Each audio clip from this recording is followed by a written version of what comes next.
And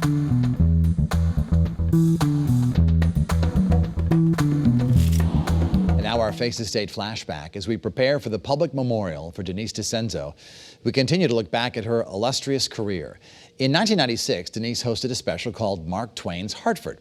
It hasn't been seen in 24 years, but we have a segment to show you today. She looked at Hartford's most famous resident, whose real name was Samuel Clemens, and whom Denise, at least in this documentary, called Sam. Sam would poke fun at Hartford's relentless pursuit of wealth, but few citizens were as hot in the pursuit of it as he. It was his ambition to write his way out of ever having to write again, and to use his literary income to make investments that would make him rich beyond the wildest dreams of the richest robber barons. Sam Clemens would have loved the 1980s, especially Colonial Realty, the 20th century Hartford developer that enriched its owners and impoverished its investors. Sam's Colonial Realty was the Page typesetter, an extraordinarily complex machine that set printing type automatically. And once he saw this marvelous machine, the old printer immediately recognized its many virtues. There are 11,000 papers and periodicals in America. This typesetter does not get drunk. He does not join the printers union. A woman can operate him. All the other wonderful inventions of the human brain sink pretty nearly into commonplaces, contrasted with this awful mechanical miracle. Telephones, telegraphs, locomotives, cotton gins, sewing machines, all mere toys. When the Page typesetter worked, it was a marvel indeed, but it suffered frequent breakdowns, and by the late 1880s, others had built better machines.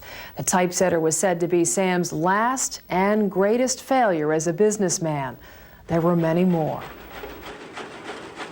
Sam had started his own subscription publishing house and made a fortune for himself and the widow of the late President Grant by publishing Grant's memoirs. But then he figured on a greater windfall from publishing the life of Pope Leo XIII on the theologically unsound theory that all of the world's Roman Catholics would be obliged to buy the book. They weren't. But nothing consumed the thousands upon thousands of dollars Sam earned writing and lecturing than the typesetter. Eventually, it took all of his money and most of Livy's, more than $200,000, leaving him bankrupt.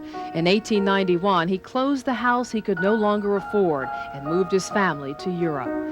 Susie, by then a graduate of Bryn Mawr College, would return to the house 5 years later while the Clemenses were out of the country and die there suddenly of meningitis. The house on Farmington Avenue was the dearest place in the world to Mark Twain, but he'd never live here again.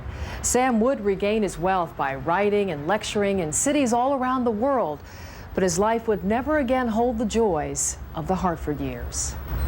Sam Clemens would live for nearly 20 more years after leaving Hartford. In 1908, a widower for 4 years, Sam would build another house in Reading, but he would grumble about it. The country home I need is a cemetery. Sam Clemens, Hartford's most illustrious citizen of the 19th century, of all time really, would die in Reading 2 years later and be remembered for as long as people would read books. We will be remembering Denise at a public memorial service on Wednesday, January 29th. Tickets are no longer available, but we will be streaming the event online and on the Channel 3 app. The service starts at 1 o'clock.